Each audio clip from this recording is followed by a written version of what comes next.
So today we're going to talk about filter delay and how that's going to make your beats sound really super cool. So what we're going to do is we've got this pretty basic little drum track. Let's apply a filter delay to that track.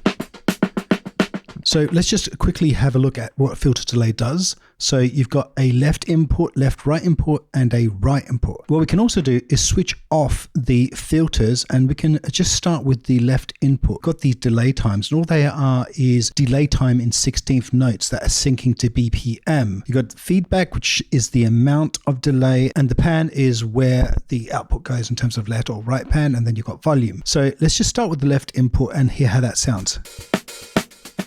Let's just reduce the delay time to 1 and increase the feedback. Now if we go to milliseconds, that's time, you'll get a bit more of a chorus or stereo effect. Now if we add the right hand side and try time there, you can get some pretty interesting effects. Now let's add filter controls to both sides, left and right.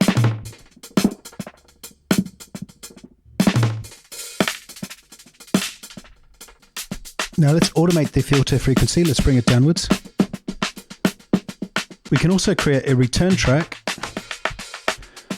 and send that filter delay to a return track and just bring some of that into the track.